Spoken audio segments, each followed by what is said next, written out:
5 seconds to submergence. Submergence deep into the absurd.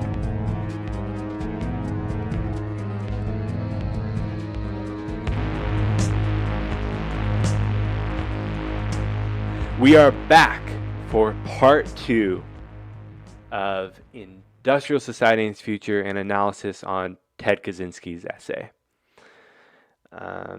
So last week we brought up a lot of the main psychological concepts that Ted brings forth on how our society can really kind of get into our heads, how modern left, he critiques modern leftism with a psychological analysis on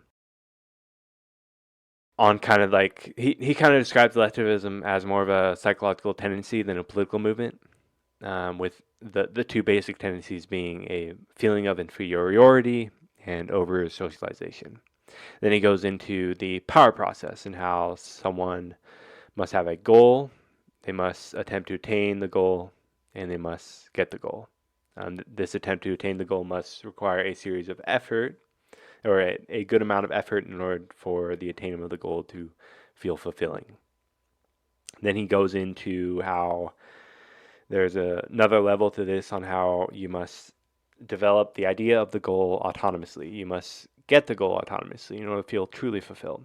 And in our society today, most things are kind of just force-fed to us. They're just given to us. And it can be really destructive at times to our mental health, to our behavior, to our relationships, to everything. And he kind of talks about how a lot of people, they adjust with these things called surrogate activities. They instead of having like the real goals of, in quote unquote, real goals of trying to survive and hunting for your food, gathering and putting in all the work to live and have children and blah, blah, people just have to be obedient, have a minor level of intelligence in order to get a job these days, and survive. So it's not, everything is kind of force fed to us, and we have to kind of live down the path that society laid down for us. And it's fucked up at times. And it brings up how people in tribes, they lived a much more fulfilling life. Anyways, let's get right back into it with part 2 of Industrial Society and Its Future. So let's go. We left off on the section how some people adjust. And most people kind of adjust by being part of organizations, having their drive for power be sustained by, say, writing or having a podcast, right? Well, I mean, just got to mention, he obviously didn't bring up that example. I did. And although having a large amount of money might make your life easier, generally people are just susceptible to advertising and they lose all their money, right? People have to adjust through distractions. They have to adjust by demeaning themselves. And all this contradicts our true desire to obtain and strive for real, fulfilling goals. So, anyways, we're on part 11, the motives of scientists. So, Ted says that most people declare that curiosity and a desire to benefit humanity are the motives of scientists. Well, for curiosity, he argues that scientists are only as curious as their specific branch requires. For the most part, they are only interested in knowing as much as possible purely because that is their surrogate activity.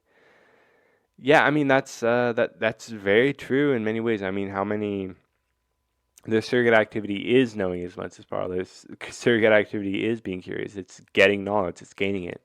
Why do I philosophize? Because it's my surrogate activity to try to know more about the world, try to understand the nature of reality, try to understand what's going on, right? And then some science has no conceivable benefit to humanity. For instance, what good are archaeologists or linguistics doing? What good did the inventor of nuclear bombs do, right? What good did Oppenheimer do when he made the first nuclear bomb? No good. He just killed people. Um, Science plays both as a large movement people can be a part of and as a way people can fulfill the needs of the power process. Part 12, the nature of freedom. Quote, by freedom, we mean the opportunity to go through the power process with real goals, not the artificial goals of surrogate activities, and without interference, manipulation, or supervision from anyone, especially from any large organization. So I'll break away from here. So I guess like this is a good, because in the last episode I kind of critiqued his way of saying real versus unreal, and I guess what he really means here is that I guess a goal isn't quote unquote real unless it's a natural goal, like something that we have to do anyways because of our society. And like at the same time, like we have to get jobs, right? In our society, right? So it's not. So I guess like maybe he doesn't really explain very well that like these impulses come from the body, right? Um, and the natural world controls whether or not we need these things, not like other stuff, right? Not humanity, not society. So, anyways, breaking back into it, freedom means being in control, either as an individual or as a member of a small group, of the life and death issues of one's existence. Food, clothing, shelter, and defense against whatever threats there may be in one's environment. Freedom means having power, not the power to control other people, but the power to control the circumstances of one's own life. One does not have freedom if anyone else, especially a large organization, has power over one, no matter how benevolently, tolerantly, and permissively that power may be exercised.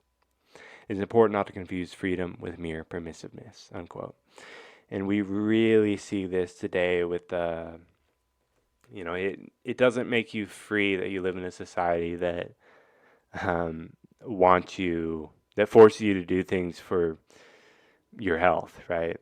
That forces you to be healthier, forces you to protect other people.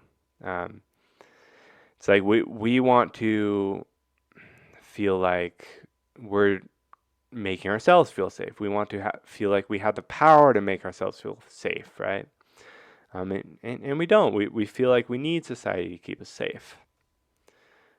So his next point, our laws and rights are not nearly as important as they seem, and then they do not actually guarantee us any real freedom. In essence, laws just say the things we can do, whereas everything we can't do is constantly enforced. Long ago, many I fucked that up. It's in essence laws just or rights just say the things we can do, whereas everything we can't do is constantly enforced by laws, right? Long ago, many societies were ruled by kings and dictators, yet their ability to, this is Ted's example, their ability to control people was extremely limited, as they didn't have the police force of modern society, security cameras, the data we have on people, etc. This is something that Miner brought up a lot in Self-Reliance series, like the first few episodes with Skynet in China. They literally have facial recognition software to see if like you're committing basically like a thought crime, right? To see if you're going to commit a crime. So Ted states that the freedom of press is useless in a society where there is so much press that everything gets swamped out. Then justifies killing people in that it was the only way of getting his message across. So this is really where he kind of lapses in his mental reasoning. That's just so not true in so many ways. I mean, like it makes sense. He definitely was largely influenced with from Brave New World, Aldous Huxley's Brave New World. When he wrote this, you can tell like this whole essay kind of screams Brave New World. Not so much like 1984. It's more like Brave New World because like In Brave New World, people are given so many books that and so much knowledge that they don't even care, right? They don't even give a shit. In 1984, you aren't allowed to get knowledge. And our society there's so much knowledge at our fingertips, and no one even knows what to believe. Um, but the thing is, uh, it's it's fucking awesome that I can go on here talk about the industrial society and its future from the domestic terrorists, and I'm not going to get like fucked over in any way. Like no one's going to come to my house and kill me. No one's going to string me up to a crucifix, right? No one's going to throw me in jail for talking about this essay. And I'm literally posting this on Spotify, on YouTube, on the most common media sources in America. And that is an awesome thing that I'm totally grateful for. There is no understatement for that. I think like in a sense, like technology around Ted's era wasn't really advanced enough to the point where like there was like uh, benefits where like so like now there's like the thing is you can choose how you use technology. You can choose how you see things. You can choose a lot of things, and that's kind of my take on a lot of stuff. Is that with a lot of this technology, I mean that's just kind of the way it is. Like technology was always going to be a thing. You know, the you got to grow legs and start walking on land at some point, right? You're going to evolve. Evolution is something that's going to happen. Things are going to change, and life is going to continue consuming. And if life can find easier ways to consume, easier ways to reproduce, it will. That's the nature of life. Um, but like at the same time, the main good points that Ted brings up is like why all this is destroying us, why all this is hurting us, and understanding why it all hurts us, why it's destroying us, why it's killing our dignity, why it's killing our autonomy, why it's killing our freedom is important in helping us learn how to end it, how to bring some clarity to it, how to help us, right? So, anyways, uh, quote, constitutional rights are useful up to a point, but they do not serve to guarantee much more than what might be called the bourgeoisie concept of freedom.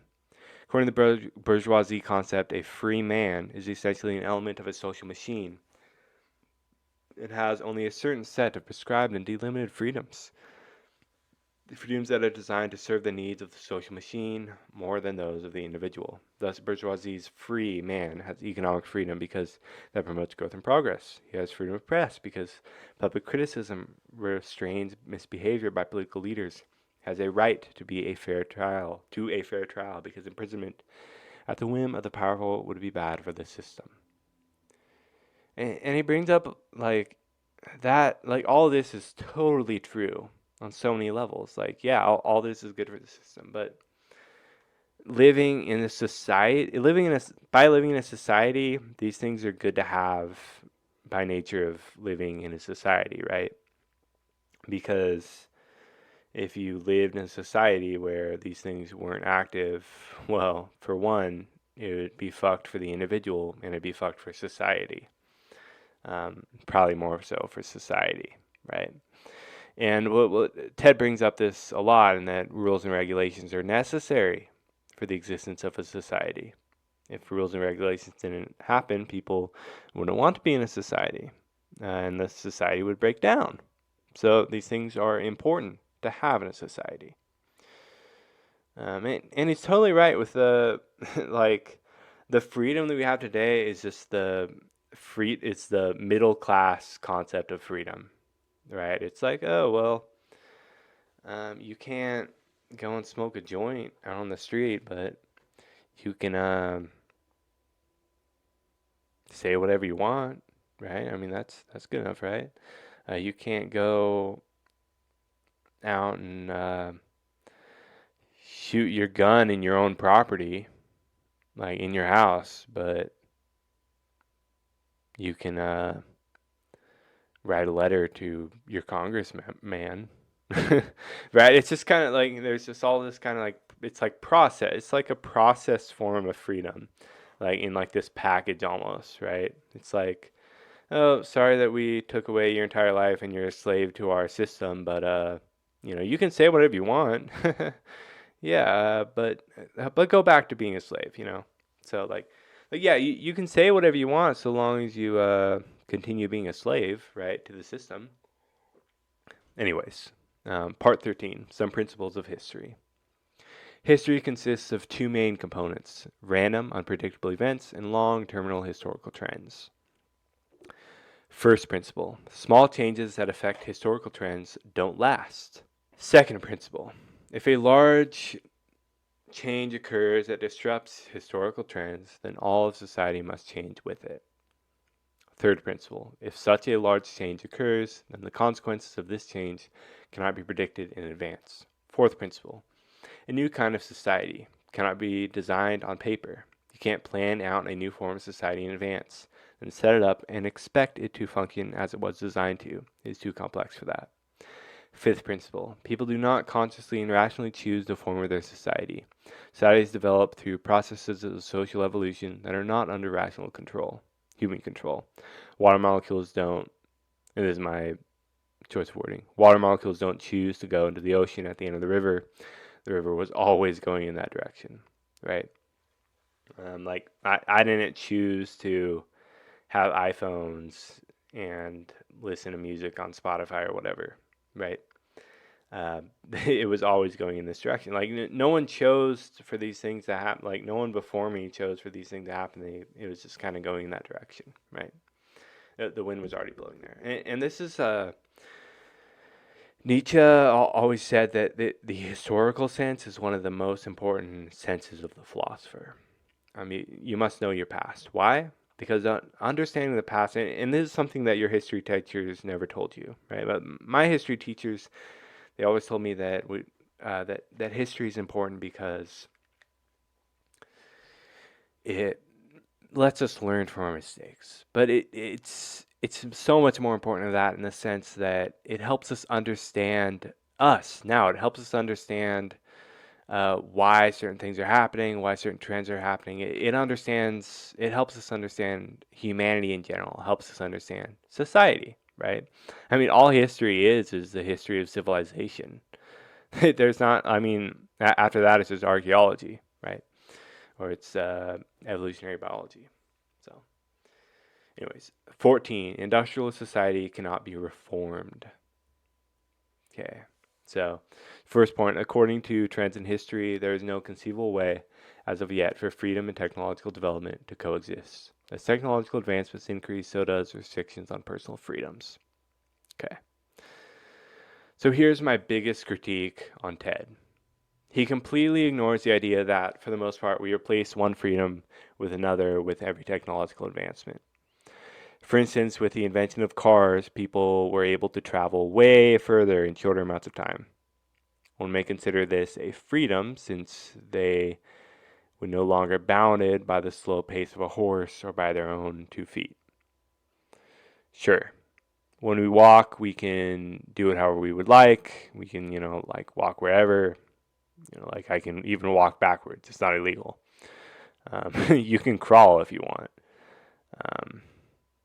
But at least when you're not in the city where there's heavy traffic, you have to like follow all the lights and shit. But the big thing is that we choose to walk instead of driving whenever we would like. We drive, however, to keep up with others and to have more time to ourselves outside of travel. And like I'll say, like think about how free you felt when you got your first car, when you got your driver's license, when you could like, oh shit, I have a driver's license, I can drive wherever I want. Like that was like awesome. That was sick. But I will say that being in 7th grade when like you had to ride your bike everywhere, um, that was even more fun than like driving around places. So I think Ted brings up a good point, in that like you do feel almost like more free. you feel more free almost with like less opportunities in a sense. Like that's almost something that Ted's bringing up here is that like you feel almost more free when you're more restricted by your body than you are restricted by society. That's kind of like the main thing. That's mainly his like main point on the essay as far as freedom goes is that people will feel more free when they're restricted by their own body than when they're restricted by society, when they're restricted by nature rather than human beings. Um, and Ted's going to negate the car thing here pretty soon.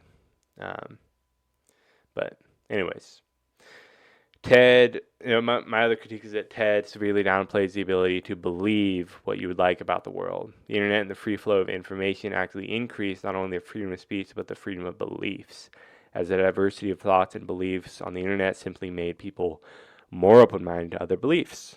There was a time when someone like me, who's essentially like an atheist or agnostic, I'm a non-believer at least, um, would have been killed. You listening to the podcast, I'm assuming you're probably like, you're probably not like super religious. I mean, why would you be listening to a? I mean, you might be. I don't know, but like if you're an atheist or if you're like, well, basically if you're anything and you show up to a place that's like believes different stuff than you, then you'd be killed, right? If you're a Christian, you show up Muslim land, see ya. If you're Muslim showing up in Christian land back in the 1300s, see ya, you're dead. And that's the way things were. But now we can say whatever we want, right? So, anyways, while I have plenty of other critiques about Ted, I should continue. Ted essentially says that it will be impossible to form society to be more free if we continue to develop technology. Thus, a radical revolution is the only solution. And I honestly for the most part, I agree with him. There's like no reforming our society. Like you can't get rid of technology. It's impossible. It's going to keep growing. It's going to keep going. It's impossible to stop it unless you destroy it, right? Part 15. The restriction of freedom is unavoidable in industrial society. The regulation of our lives by large organizations is necessary in order for our entire society to function. This is a point that he's brought up multiple times. Like without laws, there'd be people killing each other, and it'd be fucked, and like people would feel too afraid to go to work and shit, right? And people need to go to work in order to produce, in order for other people to consume. And going to work in and of itself makes you want to consume because of how shitty it is, right? Um, Anyways, the system has to increasingly force people to behave in ways, and this is Ted, by the way, ways that are completely unnatural in order to function. We need scientists, doctors, mathematicians, engineers, etc. Thus, we need to force kids to study and go to school, which Ted says that most of them do grudgingly. And that's true. I mean, I was the kind of kid that like loved school. I mean, yeah, like I'm not gonna lie, like I actually enjoyed going to school. I loved learning. I was like so curious about the world, and like I really wanted to know everything, just because I loved learning. But I mean, not everyone wants to know about all these abstract concepts. Like most people want to go out and play play basketball and go talk to their friends and hang out with each other, stuff like that. And yeah, but most people do that stuff grudgingly. And I think this is partly a projection on Ted's part. I don't know a whole lot about his biography, but I know his parents kind of forced him to be prestigious. Like he was a genius. I mean, he went to Harvard University. He was a math professor.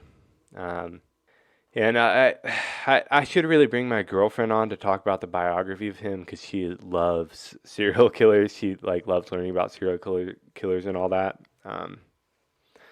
And I guess you should go check out. So she listens to this podcast called Serial Killers. Go look that up. They kind of give a lot of facts. I mean, I'll say that they're like a little biased. Like they don't really show much sympathy for Ted. They kind of just basically and like it's kind of well, if you want to learn about the history, like you'll love it. But they do kind of not really give him a lot of like any credit whatsoever. which like they'll pass off him hating technology because in one class in like high school, whatever, a teacher was talking about the perils of modern society, and that like really stuck with him. And that's just kind of like, seriously, like one lecture made you hate technology. That's not true. Like there's so many other reasons why you'd hate technology in an industrial society. Like that's the one lecture. No. Like they kind of pass off. It's almost like they're coping it as if he didn't come up with these ideas. And they even paint it in the way that this essay wasn't even well written. And it is. It's a extremely well written essay, extremely organized, and it's extremely easy to understand. People say that it's a bad essay. Mainly, it's probably because, I mean, it's the same critique, right? It's the society has to keep going, and it's a serial killer podcast, right? And they generally paint serial killers in a bad light, obviously. But why? Because if we had a bunch of serial killers, it wouldn't help the system. I mean, that's kind of like I guess that's kind of a conspiracy theory, but it's true, right? I mean, they have to paint him in a negative light. They can't paint him in a positive light at all because he's a serial killer. If they paint him in a positive light, that's almost a thought crime. And like he's not that bad. Like sure, he's killed some people, but I don't think that inherently makes you a bad person. I just don't. And that killing someone doesn't make you a bad person. Like sure, like it's a bad action, but I don't really believe in this concept of good people or bad people. There's just bad actions and good actions, and they're bad or good because they're either a problem or they're a solution, right? Um, I won't get into that. And I do personally think it's bad that he killed these people because I don't want to be killed, right? And because I don't want to be killed, I think it's bad to kill people. But at the same time, killing people is what led this essay to be put on. Killing people is what allowed me to present it to you. And I'm not saying that these people like died for me to make this podcast, but what I am saying is that that in a sense, everything happens for a reason, but also um, people die, and that's just natural. And Ted has a lot of really good ideas that he's putting out in this essay. And they're crucial ideas. They're crucial ideas. But was he crazy? Hell yeah, he was crazy. And should he have killed people? No, he should not have killed people. And by killing people, he put himself in a negative light, and he totally downgraded the validity of this essay. So many people are not going to read this essay because they'll be like, oh, fuck Ted, he killed people, he's a domestic terrorist, right? And like, because people can't separate a person from their ideas. This is one problem that I really see in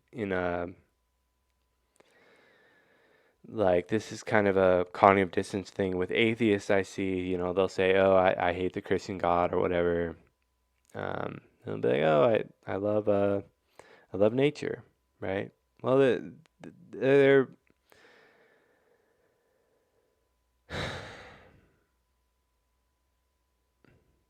anyways, scrap that. Shit. It's okay.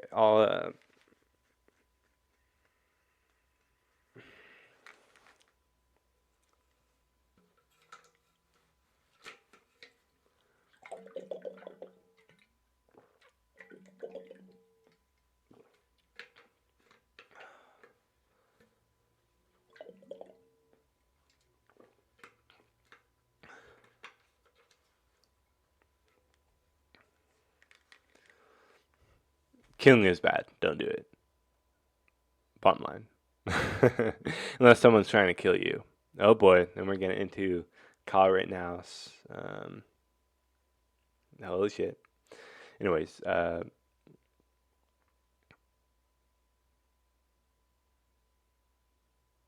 Okay, the system has to increasingly force people to behave in ways that are completely unnatural in order to function.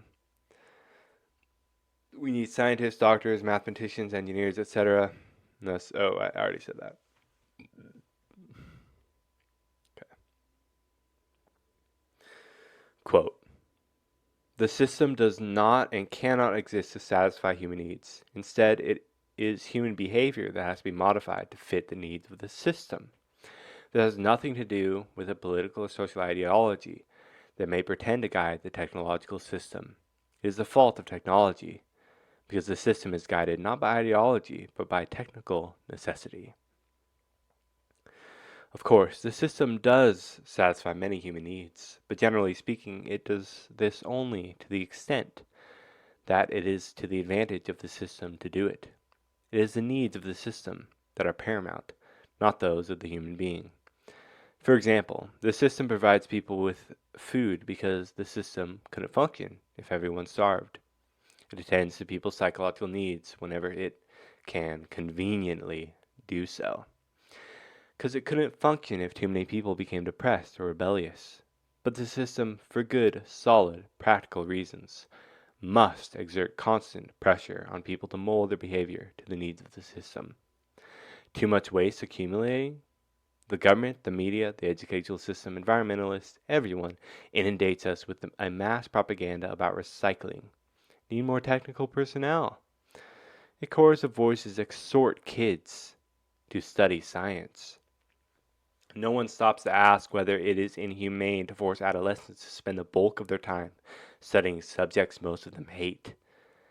When skilled workers are put out of a job by technical advances and have to undergo retraining, no one asks whether it is humiliating for them to be pushed around in this way. It is simply taken for granted that everyone must bow to technical necessity, and for good reason. If human needs were put before technical necessity, there would be economic problems, unemployment, shortages, or worse. The concept of quote-unquote mental health in our society is defined largely by the extent to which an individual behaves in accord with the needs of the system, does so without showing signs of stress. Unquote. Then his other points, people get an extremely small percentage of say in important decisions. Attempts to give employees more autonomy are generally a joke, as they are never directed towards their own goals, but the goals of the company. I'll point out here that Ted almost talks about the system as if it is alive, and as if it has a will of its own. And in many ways it does, because we as humans, we bring life to it. This is a kind of example, I don't remember who said this, it was either Chris Ryan or Duncan Trussell on one of their podcasts, but they say that like money only has value because people believe in it, right? Civilization has value because people believe in it. Morality has value because people believe in it. Anything with a value only has value because people believe in it, because people are the ones who give value to things. And society in and of itself is this, it's kind of alive in the sense that it's kind of an engine. It's an engine of progress. It's an engine of production and consumption. It's a perpetual engine of consumption and production. Produce more, you consume more. Consume more, you have to produce more, and so on and so forth. Part 16. The bad parts of technology cannot be separated from the good parts. Technological advances are almost entirely dependent on other technological advances. Ted brings up the example of modern medicine, in that you can't really advance in medicine unless you know more about biology, unless you know more about cellular biology, you know about evolutionary biology, unless you know about chemistry, biochemistry, unless you have factories that can produce more technological advances, unless you know about x-rays, right? Unless you know about physics to make x-rays, to understand x-rays. So then he says, even if medical advances could be isolated, the continued cures of genetic diseases will cause genetic diseases to spread throughout the gene pool. We will have to do some sort of eugenics program to get rid of them. And this, I just saw something on Twitter today. It was like It was a nanobot being remote controlled that brought a sperm to an egg. And it's like, okay, so basically the sperm couldn't get to the egg itself, so you had to get a nanobot to put it in. Like that is the so is this person just gonna grow up as like this weak ass person, right? Like they couldn't even swim into the egg. Uh, it's like what that, that's the thing. We have all these medical advances, but what it's doing is that it's just causing a bunch of genetic disorders to further spread throughout the world, throughout the gene pool. And I'm not saying this is bad. I'm not saying that like I know lots of people with certain genetic disorders, and I love them. And like I myself, I'm gonna have polycystic kidney disease when I'm older, probably. But what I'm saying here is that as we continue to cure medical diseases, it's going to continue to cause problems. We're going to keep needing these medical advances. We're going to keep needing medical advances because the health problems are going to keep getting worse. And that's if we didn't have all this technology, we wouldn't have to even worry about all of it. That's basically my main point, is that if we didn't have technology, we wouldn't have so many health problems, right? Because people would just die, and just like healthy people would live, right? But we have all these health problems because we have all this technology to cure health problems instead of letting people die, which is awesome and it's great. But it's also it's also what's perpetuating the existence of these medical conditions, right? So and then he says, when a new technology comes along, it will generally always be regulated by the government if it is too powerful, such as genetic engineering. One cannot stop technological advances because they are just too beneficial and irresistible. Yeah, I mean, you can't stop genetic like engineering because, like, if you could cure a genetic disorder like polycystic kidney disease, you will. If you cure asthma, then you will. If you could stop cancer, you will. You're going to do these things because why the hell wouldn't you? It doesn't make any sense not to. If you want your brother to survive, you're going to do this. If you want your mom to survive, you're going to do this. If you want to survive, you're going to do this. Because that's a fundamental need of life, is that we want to live, we want to survive, we want to keep persisting. And that's why you can't really stop the technological advancements. You can't stop evolution, right? So, part 17. Technology is a more powerful social force than the aspiration for freedom. Ted rebuttals by my point on driving with, quote, I mean, I'm not sure if I brought this up in the last episode or this one. It's kind of all blurring together. But I brought up the point of how, like, driving actually gives you, it feels like it gives you more freedom in a way than walking. But he says, quote, a technological advance that appears not to threaten freedom often turns out to threaten it very seriously later on. For example, consider motorized transport. A walking man formerly could go where he pleased, go at his own pace without observing any traffic regulations, and was independent of the technological support systems.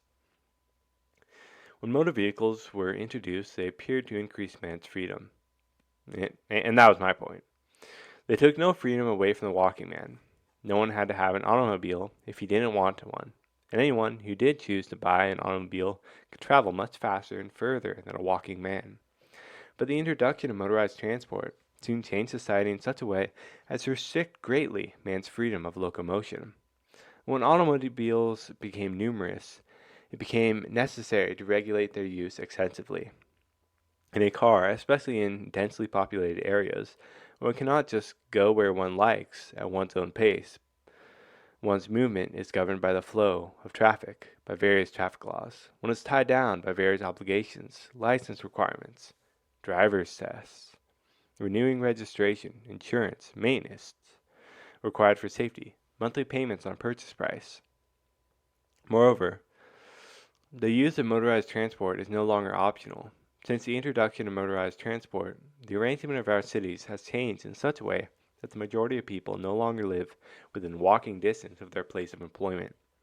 shopping areas, and recreational opportunities, so they have to depend on the automobile for transportation. Or else they must use public transportation, in which case they have even less control over their own movement than when driving a car. Even the walker's freedom is now greatly restricted. In the city, he continually has to stop to wait for traffic lights that are designed mainly to serve auto traffic. In the country, motor traffic makes it dangerous and unpleasant to walk along the highway. Note this important point that we have just illustrated with the case of motorized transport. When a new item of technology is introduced as an option that an individual can accept or not as he chooses, it does not necessarily remain optional. In many cases, the new technology changes society in such a way that people eventually find themselves forced to use it. Unquote. So what he's saying here is that when a new technology comes along, at first it's optional, but then you have to use it, because if you don't use it, then you're fucked. You're just not competitive with everyone else. That's kind of like today. Like nowadays, you have to get a master's degree to have a good job, right? You have to get a college degree to have a decent job, a master's degree to have a good job, right?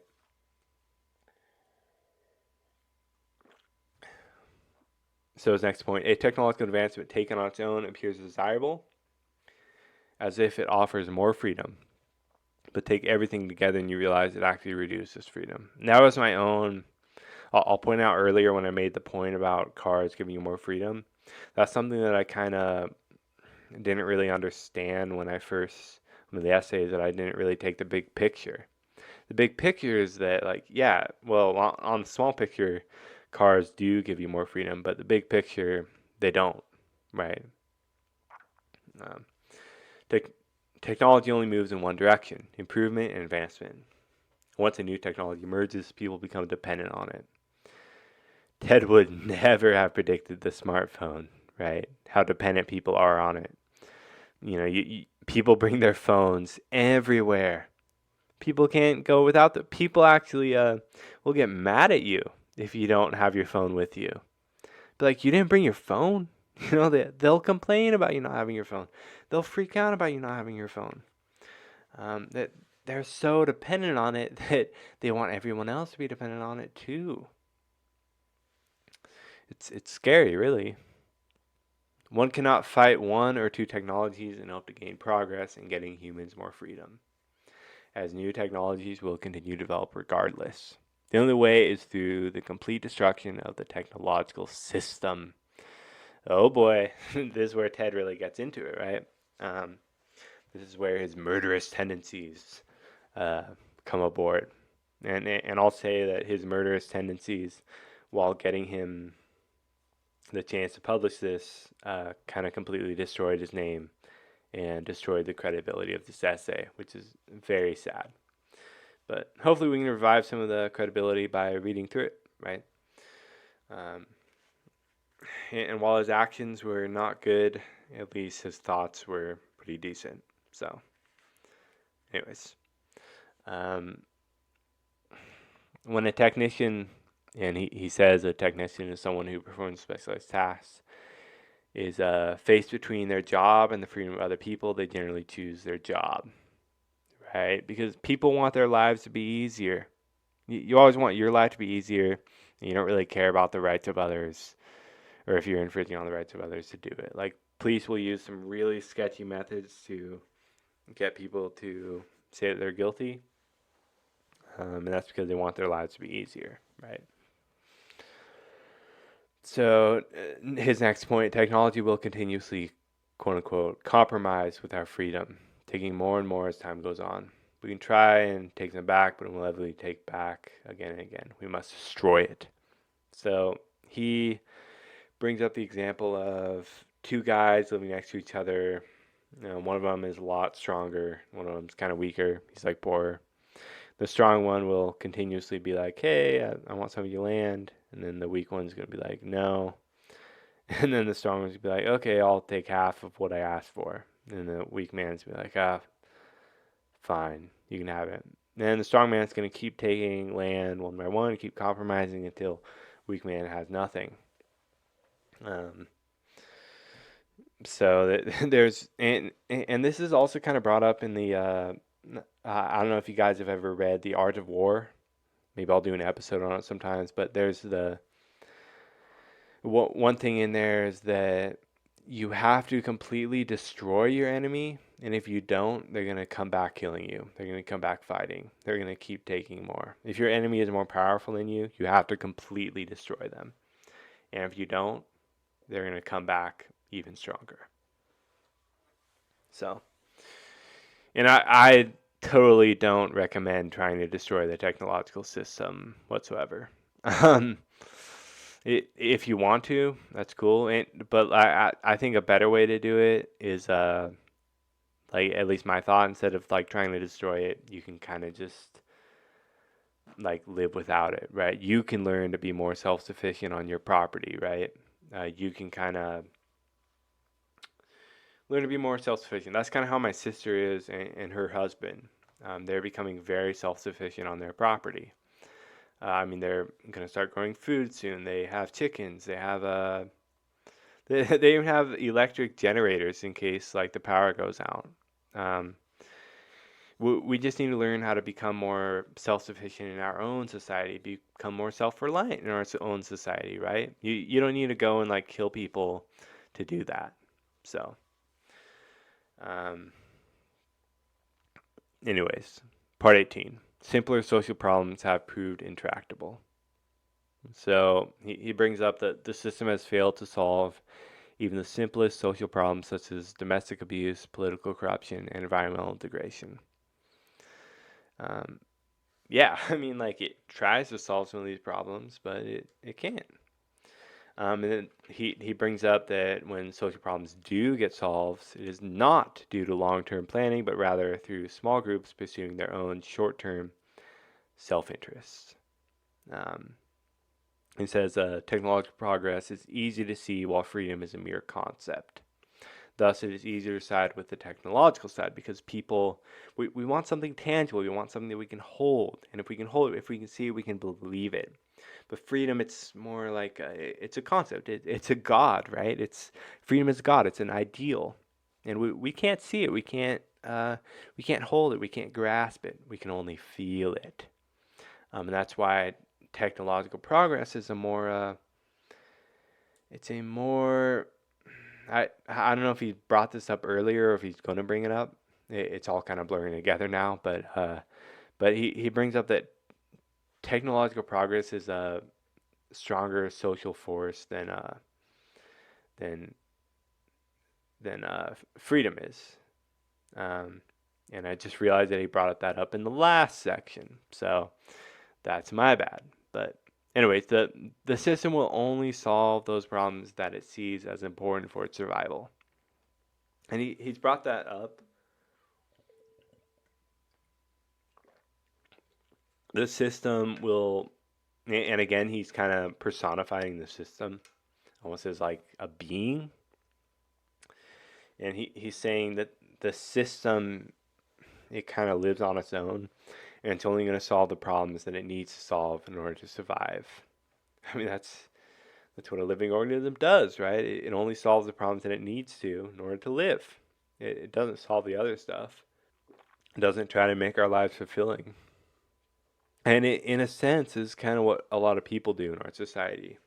They're so repressed, they can't be honest to themselves and feel fulfilled because they only solve those problems that help them stay comfortable, that help them preserve themselves, that help them stay alive. So, part 19. Revolution is easier than reform. Now, I will mention that in the time of reading this essay, I was reading it on my computer monitor, typing notes on my laptop, listening to music from my headphones, the stream from my iPhone, from the Spotify app, and drinking tea that was heated by an electric hot water heater. So I was totally using all the advantages of the industrial system. So maybe I'm a hypocrite, and while I'm recording this, I'm also using all those things, and I'm drinking wine instead of tea. But anyways, so that's my disclaimer. Um, And I totally, also another disclaimer, I didn't mention this in part 2 because I'm recording this all at once, but I do not advocate for violence in any way. And I don't necessarily think Ted was a good person, but I think he had a lot of great ideas. And I mean, I don't really believe in good or bad people. I believe in good or bad actions. But anyways, he brings up that people are generally far more devoted to revolutions than they are to small singular movements of reform. That's totally true. Like sure, people will pretend to care about stuff, but it's just not.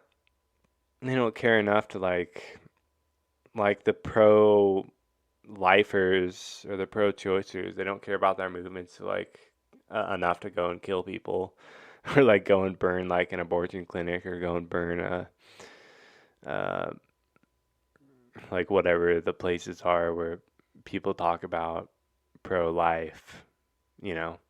They're not like that devoted to it to the extent of like really trying to stop it, right? But a revolution, people get really devoted to revolutions, you know, because as Ted says, once the revolution fever takes form, people are willing to risk everything for it. And with reforms, people generally stop when they're ahead.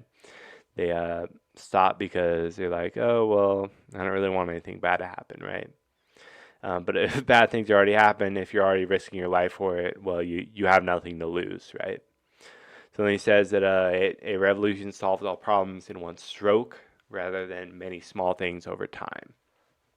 And I'll critique this a little bit because revolutions don't solve all problems. They usually just create a different system that has a different set of problems, basically. But I like, yeah, I mean, revolutions just don't solve all problems. They just make you feel like they solve some problems because they make society itself feel like it accomplished something, right? And it kind of creates a new, like as I said in part 1, destruction is the first step to creation. And if you destroy something, you create something new, you'll feel accomplished. In a sense, that's almost like the power process taking form, right? That's Ted's power process taking form. He has the goal of a revolution, and if he achieves that goal, then he would have fulfilled it, right? And he'll feel like the one who started it. Part 20. Control of human behavior. Societies have to put controls on human behavior in order to function. When the pressure put on people is too high, revolution, societal collapse, increased death rates, or decreased birth rates occur. With that, society attempts to modify human behavior / attitudes in order to allow people to tolerate the system. For instance, depressed people are given antidepressants. And you'll really, this is something that I definitely think that he got from Brave New World. And he actually brings up Brave New World later on in the essay. I think I quoted it. But yeah, I mean, people are given like soma, so they're happy, so they can tolerate the system. Like we literally have to give people antidepressants, anti-anxiety drugs. They've probably only legalized pot so people can deal with the system better, right? So because by legalizing pot, it is now regulated. So now drug dealers can't go and like cause a bunch of social distress, can't start like bringing the system down because now the system is giving in a little bit to people's desires, and they're only doing it so that the system can stay alive because it benefits the system. That's Ted's point. It's not really mine, but I agree with him in many ways. Ted brings up that people are also controlled by increased surveillance, increased propaganda, and by the entertainment industry pumping out mass amounts of sex and violence, quote unquote, as a means of escape. He says how primitive man can sit for hours on end doing nothing because he is content with himself. And this is definitely true. We are fed sex and violence to keep us going. I mean, in high school and in my whole school career, really, I played a lot of violent video games, and they're fun, obviously, and they bring out because like it is. I mean, we're animals, right? at our hearts, we're animals, and we have these violent tendencies. We have these natural tendencies for violence, for sex, for eating food. And these things are pumped out to us. Uh, they're simulated to us because we need these. Um, we need to stimulate these desires, or a society wouldn't work, right? We'd go crazy. We'd kill ourselves. We wouldn't be productive at work. So this is another brick in the wall paragraph of the essay. Quote, other techniques strike deeper than the foregoing. Education is no longer a simple affair of paddling a kid's behind when he doesn't know his lessons and patting him on the head when he does know them. It is becoming a scientific technique for controlling the child's development. Sylvan Learning Centers, for example, has had great success in motivating children to study, and psychological techniques are also used with more or less success in many conventional schools. Quote-unquote parenting techniques that are taught to parents are designed to make children accept fundamental values of the system and behave in ways that the system finds desirable. Mental health programs, intervention techniques, psychotherapy, and so forth are ostensibly designed to benefit individuals, but in practice they usually serve as methods for inducing individuals to think and behave as the system requires. There is no contradiction here. An individual whose attitudes or behavior bring him into conflict with the system is up against a force that is too powerful for him to conquer or escape from. Hence, he is likely to suffer from stress, frustration, defeat. His path will be much easier if he thinks and behaves as the system requires. In that sense, the system is acting for the benefit of the individual when it brainwashes him into conformity. Child abuse in its gross and obvious forms is disapproved in most, if not all, cultures. Tormenting a child for a trivial reason, or no reason at all, is something that appalls almost everyone. But many psychologists interpret the concept of abuse much more broadly. Is spanking, when used as part of a rational and consistent system of discipline, a form of abuse? The question will ultimately be decided by whether or not spanking tends to produce behavior that makes a person fit in well with the existing system of society. In practice, the word abuse tends to be interpreted for the system. Thus, when they go beyond the prevention of obvious senseless cruelty, programs for preventing child abuse are directed towards the control of human behavior on behalf of the system. Unquote. The system will continue trying to control human behavior because all of the things that threaten it, right? Then, okay, this is like one of my favorite lines from the essay. In the future, social systems will not be adjusted to suit the needs of human beings. Instead, human beings will be adjusted to suit the needs of the system. Holy fucking shit. Now that is some good shit. This is, of course, the whole point of the essay, right? Ted is afraid that as technological advances increase, personal freedom will decrease. The technological industrial machine, the technological industrial engine, will do whatever it takes to be bigger, better, stronger, faster, etc., at the price of our own human dignity and freedom. Less and less will the system be modified for us, but rather we'll be modified for it. I understand this is controversial, but the vaccine mandate is a good example of this. The system wants us to live. It must keep us coming to work, right? Technological control doesn't increase because people consciously want their freedoms taken away, rather because of mainly humanitarian benefits. Again, isolated on their own, technological advancements are generally good, but the big picture reduces our freedoms dramatically. An example, quote, sex education is obviously useful, yet the effect of sex education, to the extent that it is successful, is taking the shape of sexual attitudes away from the family and put it into the hands of the state, as represented by the public school system, unquote. And then he goes and then he talks about how society today considers any behavior or mindset harmful to the system as a sickness. People get mental health disorders because of the stress put on them by the technological society, and thus they feel psychologically sick. It's both bad for them and the system.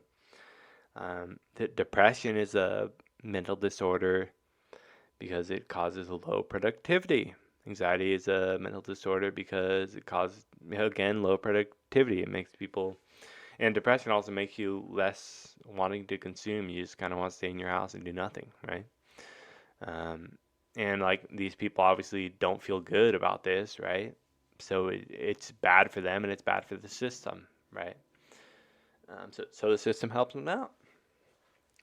And so he brought up this earlier, but he also talks again how new technologies are at first optional, then a basic requirement if one is to keep up. And that's just like evolution, right? You have to keep up with the big guys or you're going to die. Technology may very well reach a point where we are in complete control of the system. It will also come in slow, gradual steps. So, I don't know. Oh, I completely fucked that up.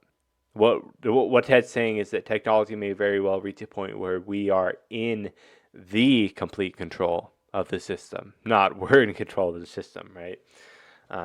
It will all come in slow, gradual steps, and that's kind of how totalitarianism works, right?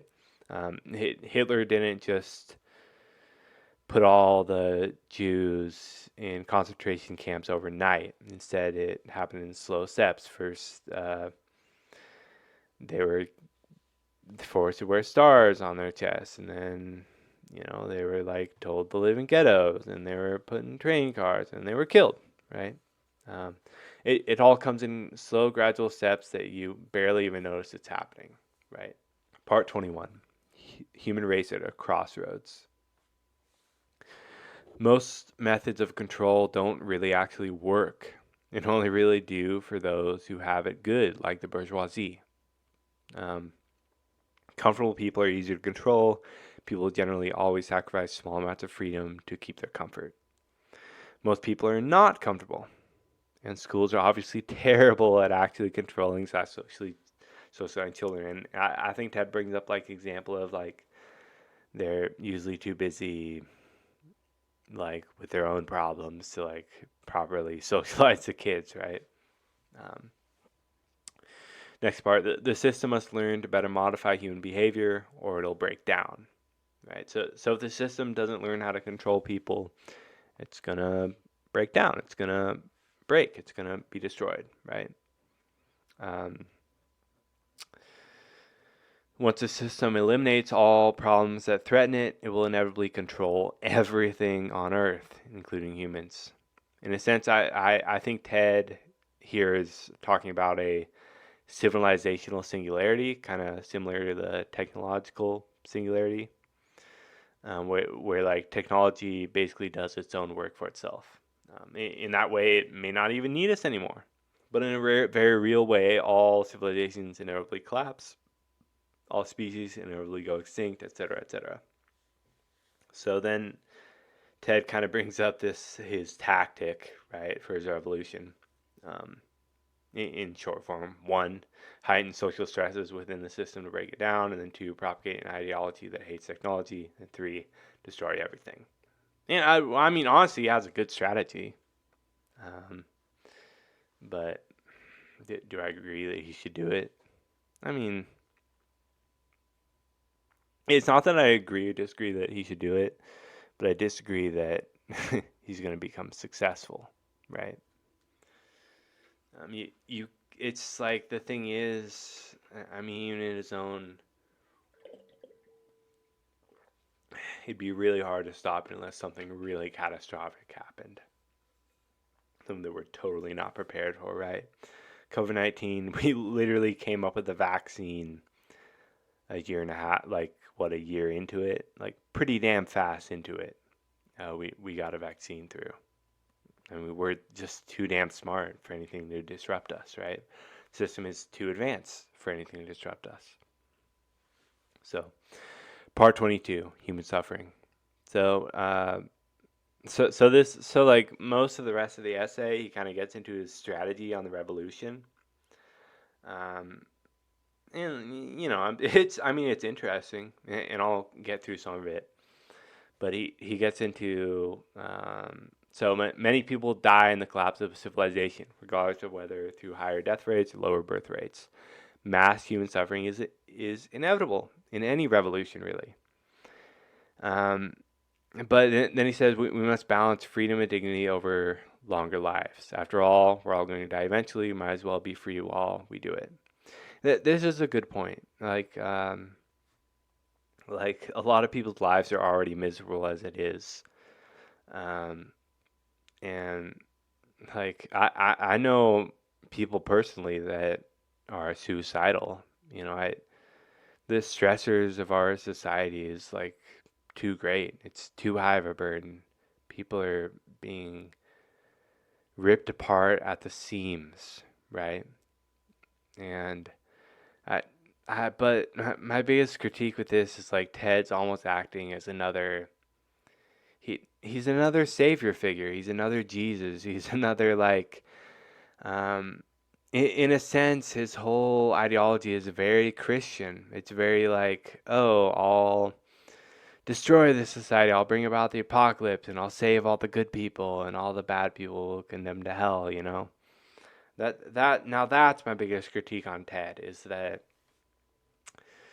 Um, I mean, he talks all this trash and leftism, but what is leftism but um, the morality to the extreme, the enforcement of morality to the extreme, the changing of the moral system. It's the whole, well, if you don't wear a mask, you're bad, or if you litter, you're bad, right? If you're not Christian, you're bad. If you don't have these beliefs, you're bad. And you know what?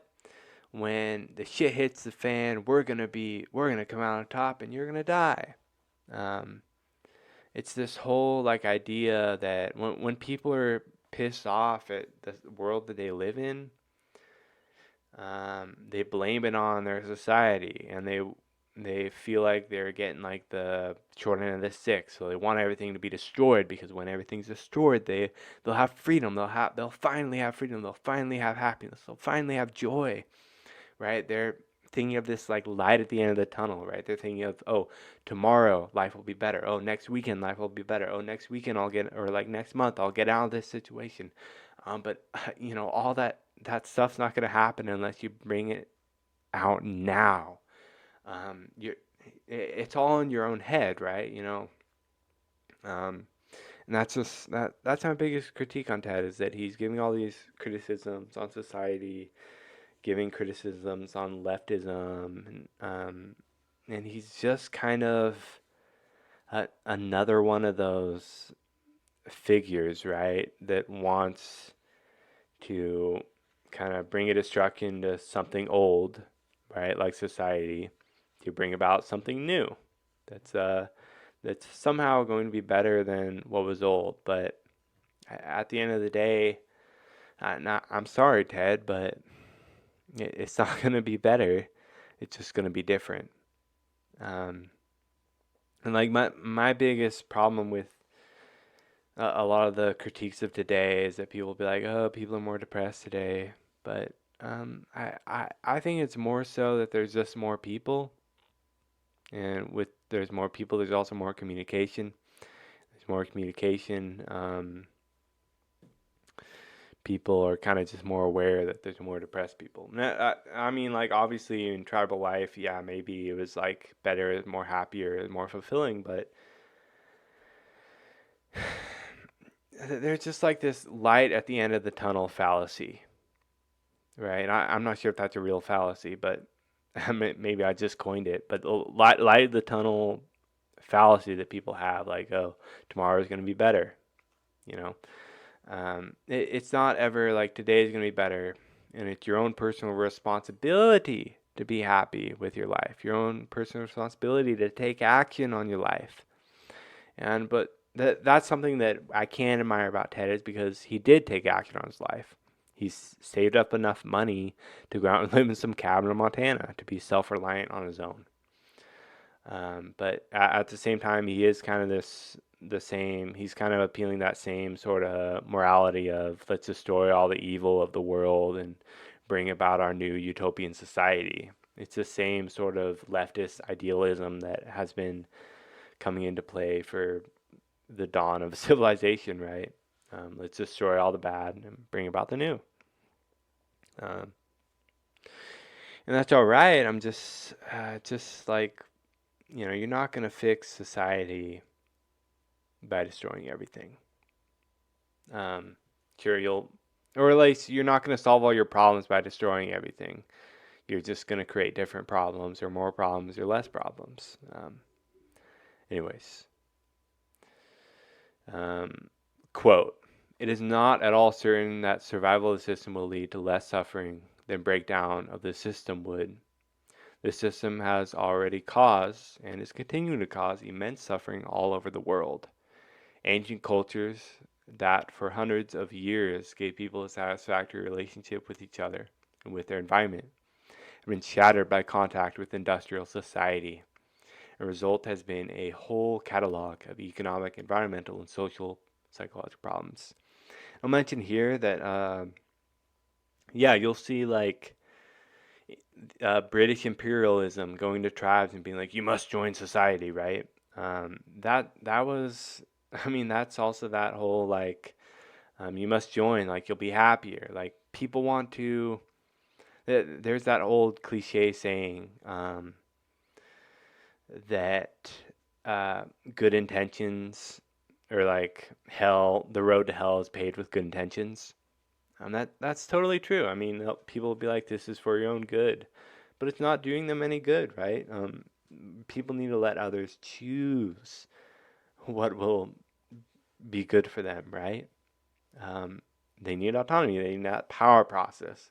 It's kind of what Ted has been bringing up this whole time, is that people don't want others to choose what's good for them. People want to choose what's good for themselves and go about enacting that good on their own. So, we'll go back to it. So, one of the effects of the intrusion of industrial society has been that over much of the world, traditional controls on population have been thrown out of balance, hence the population explosion, with all that implies. Then there is a psychological suffering that's widespread throughout the supposedly fortunate countries of the West. See paragraphs 44 or 45. No one knows what will happen as a result of ozone depletion, the greenhouse effect, and other environmental problems that cannot yet be foreseen. And as nuclear proliferation has shown, new technology cannot be kept out of the hands of dictators and irresponsible third world nations. Would you like to speculate about what Iraq or North Korea will do with genetic engineering? Unquote. The technophiles like to boast that, and this is Ted's thought, the technophiles like to boast that science will fix all of our problems. It almost always creates more. For every problem solved, 10 more are created. That was my thought there. Because like whenever we make a new technology, we have to like, there's just more problems, right? There's more infrastructure that needs to be created. The system needs to be expanded, right? Then he says somewhere along the lines of it will take a long and difficult period of trial and error for the technophiles to work the bugs out of their brave new world, if they ever do. In the meantime, there will be great suffering. So that's where like you kind of get the clue of he probably got a lot of his visions of the future from Brave New World. And I personally think that the world is kind of going more towards Brave New World in 1984. You should go check out the podcast I did with my old high school teacher, Mr. Johnson, Royce Johnson. We kind of went into that. But anyways, part 23, the future. This part essentially goes over all of the worst case scenarios that humanity is heading into, including things like the technological singularity, or the elite or the technology will kill everyone because we will be useless.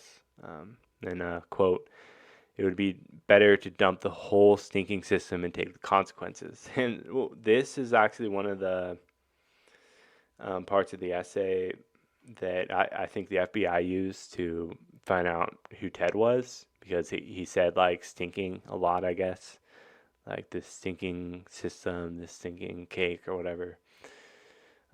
Anyways, but part 24, strategy. Okay, so Ted gives his strategies for the overthrowing of the industrial system, and I'll go over them because they're pretty interesting. I won't go like too into them, but it's interesting in like seeing how like someone plans a revolution, right? Kind of like a case study. So it says that there is no need in creating a new system, as once industrial society has been completely destroyed, new systems will manifest on their own, and that's totally true. Like once you destroy society, people are just going to create a new one on their own, right? So all revolutions must have a positive ideal to fight for and a negative ideal to fight against. For Ted, the positive ideal is nature, and the negative ideal is technology. Most people already hold nature as a positive ideal. It is beautiful, free, and it created everything, right? The natural system maintains itself perfectly. People have lived in harmony with nature for thousands of years. So Ted says for those reasons that it's a perfect ideal to strive for. It's a perfect counter ideal too. And then he basically says that the revolution must be conveyed to intelligent people in an objective, well thought out way, and to dumb people in a black and white polarized way. And that's like such a funny that's like kind of him showing that he does in a sense think that certain people are inferior, right? Then he goes on, and he says he says that they must portray average Americans as victims, not enemies, so it appeals to them. Then he says that they should promote free trade between nations, globalizations, so a total world collapse would be easier. Wow, interesting. And like the funny thing here is that liberals today, or Democrats today, do promote free trade, right? They promote it avidly, right? So, like in a sense, that kind of goes back to my example with the skyscraper from part one at the very beginning. Is that like we'll build this big system, we'll keep wanting to make it bigger and bigger and bigger, right? But the bigger it becomes, the larger they are, harder they fall, right?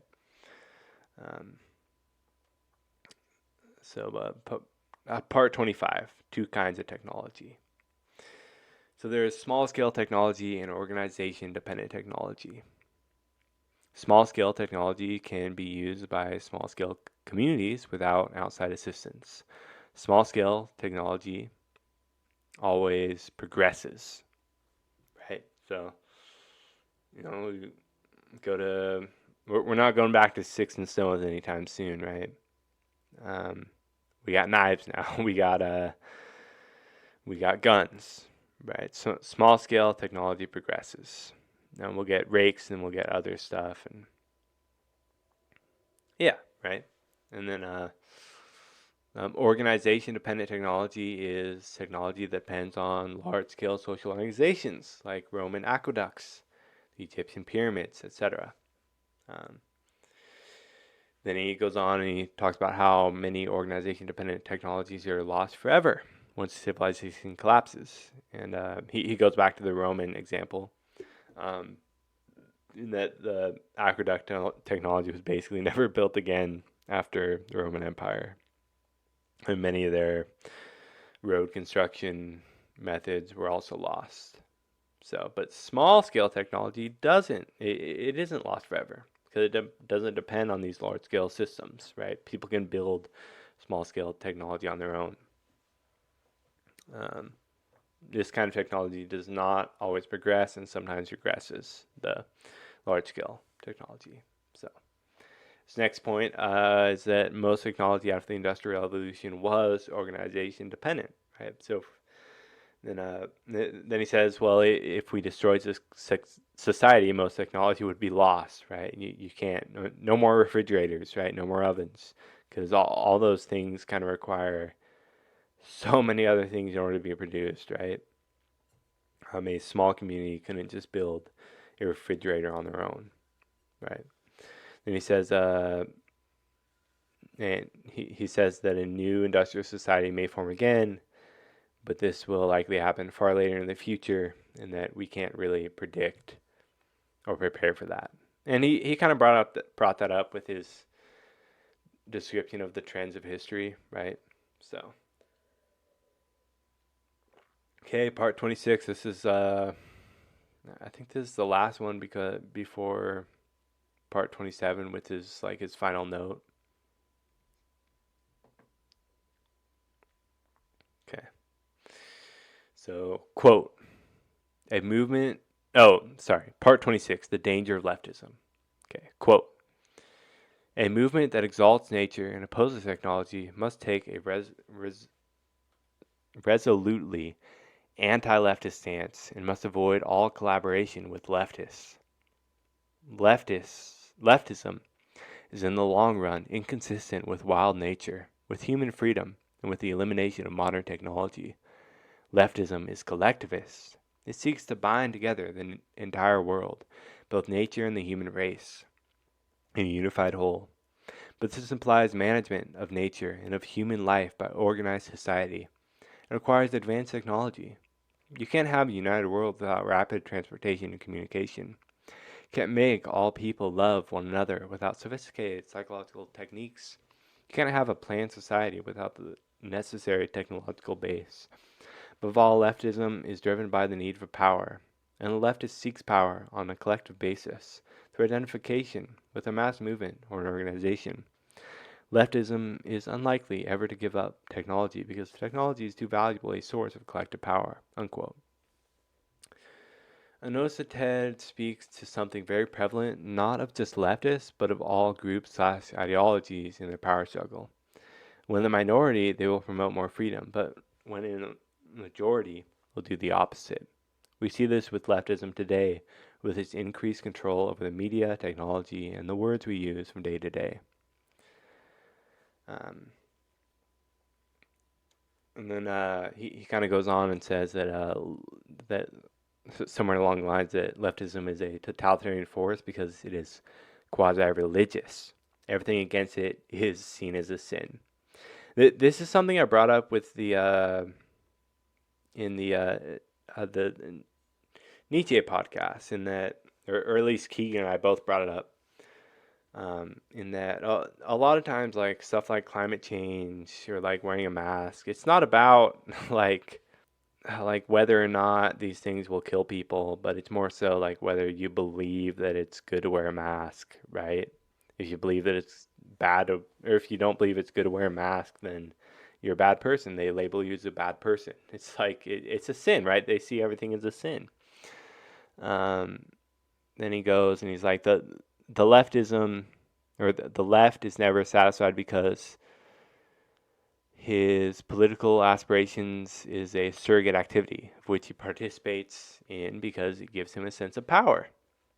Then quote, because of the restrictions placed on their thoughts and behavior by their high level of socialization, many leftists of the over-socialized type cannot pursue power in the ways that other people do. For them, the drive for power has only one morally acceptable outlet, and that is the struggle to impose their morality on everyone. And this is, actually I'll get into that a little bit later. So then he says that his remarks on leftism doesn't apply to everyone. However, the power-hungry leftists are more powerful, more motivated, more ruthless, and more organized. So, then he kind of goes on. It's kind of a disclaimer, but he goes on and says, like, by leftists, Ted means the ones that, quote, he emphasizes the duty of the individual to serve society, duty of society to take care of the individual. He has negative attitudes towards individualism, how to take the moralistic tone. He tends to be for gun control, for sex education, other psychologically, quote-unquote, enlightened educational methods, for social planning, for affirmative action, for multiculturalism. Tends to identify with victims. He tends to be against competition and against violence, but he often finds excuses for those leftists who do commit violence. He is fond of the common catchphrases of the left, like quote unquote racism, sexism, homophobia, capitalism, imperialism, neo-colonialism, genocide, social change, social justice, social responsibility. Maybe the best diagnostic trait of the leftist is the tendency to, page 34. Oh, that was a typo. That's my bad. Tendency to sympathize with the following movements: feminism, gay rights, ethnic rights, disability rights, animal rights, political correctness. Anyone who strongly sympathizes with all these movements is almost certainly a leftist. So, before I get into that paragraph, I'm going to get into part 27 for a minute. It's final note, and then it's basically a series of disclaimers, re-explanations, and otherwise irrelevant stuff. Obviously, Ted is not talking about everyone when he mentions a group such as leftism. Like all people who voted for Biden are not the enemy. Just some of them.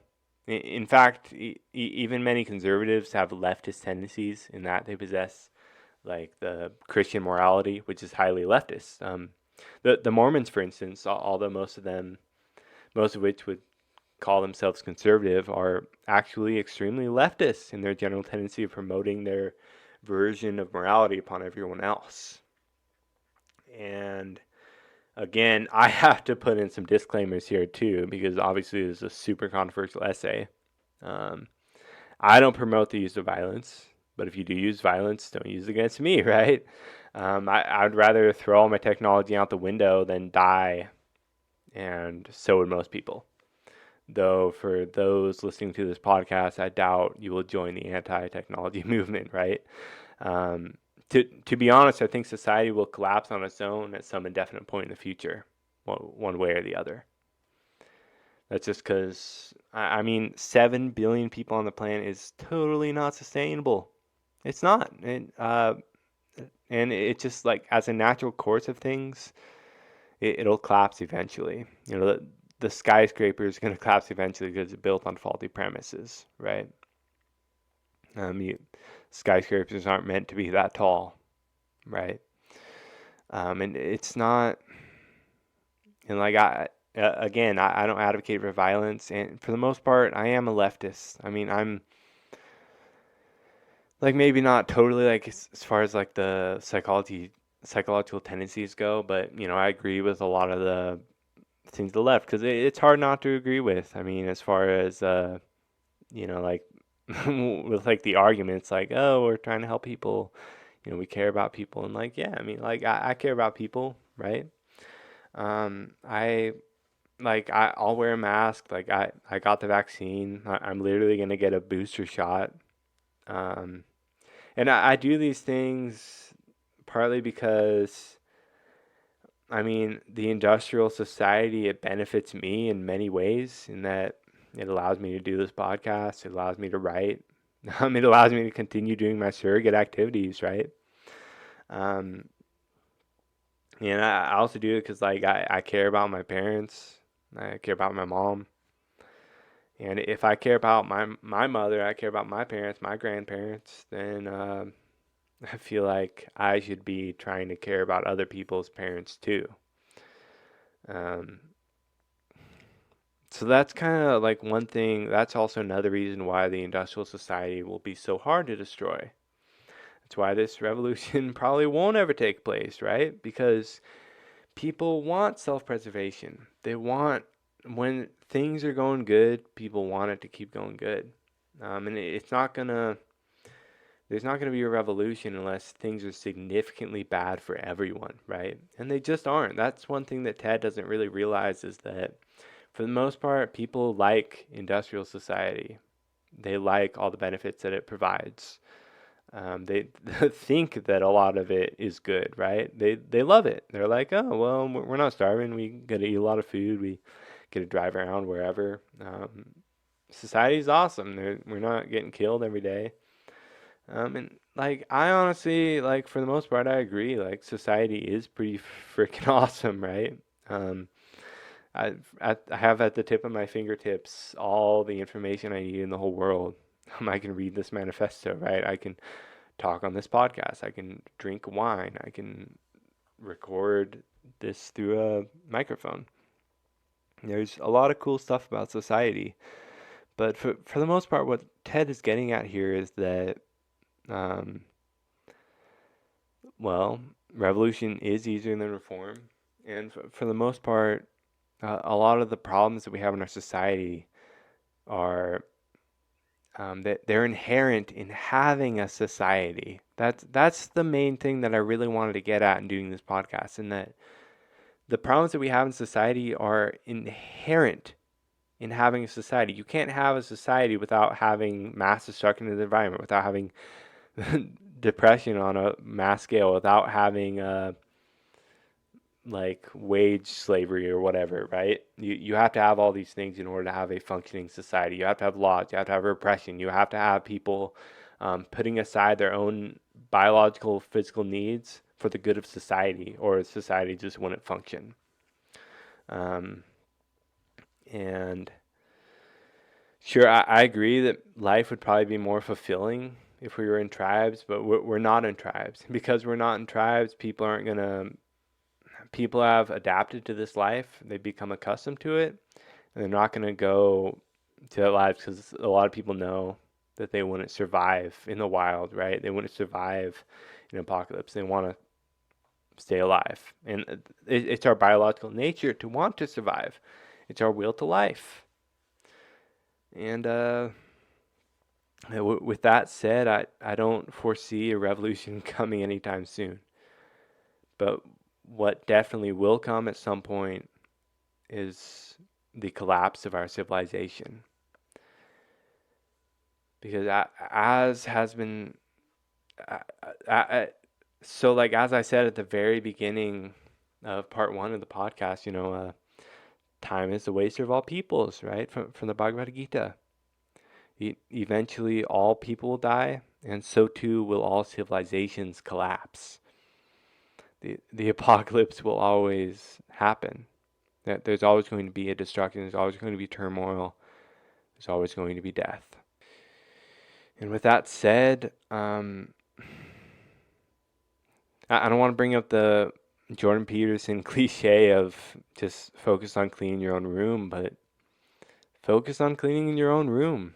You can't prevent these trends from happening, right? You can't prevent these historical trends. You can't prevent death. All you can do is live your life the best you can, and the way you know how to do it.